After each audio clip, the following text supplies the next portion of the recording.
Assalomu alaykum yurtdoshlar. Uzoq yillik tanaffusdan keyin Xorazm viloyati stadioni yana qayta ochilyapti.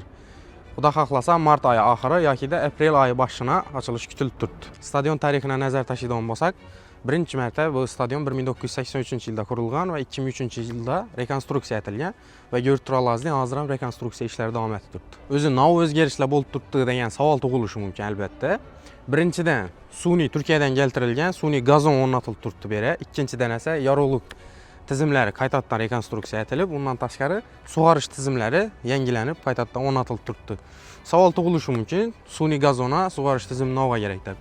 Обязательно sun'iy bo'ladimi, tabiiy bo'ladimi, hammasi sug'oriladi. Sababi futbolchilar agar ko'ngilsiz voqealar bo'lib yiqiladigan bo'lsalar, yumshoq udar bo'lishi uchun namlanib turadi. Hamisha shu drenaj tizimlari, sug'orish tizimlari hammasi rekonstruksiya etilib, stadionni bir xil namlikda ushlab turadigan etib uzatilyapti, xudo xolasa. Ikkinchidan tribuna, hakamxonasi, tibbiyotxona hamda kiyinish xonalari rekonstruksiya ta'minlanib turibdi. Undan tashqari esa bu taraflarni hammani reklama panellari o'rnatiladi. Agar hamma ishlar o'z vaqtida rejadagidek ketadigan bo'lsa, xudo xohlasa, yaqin kunlardan boshlab Xorazm futbol klubining o'yinlarini o'shadan o'tirib tomosha qilsangiz bo'ladi. Xullas, katta umidlar bilan kutib qolamiz yaxshi natijalarga erishishlarni futbol klubimiz.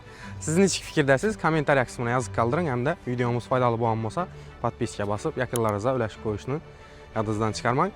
Sizlar bilan Nagab Xorazm loyihasi bo'ldi.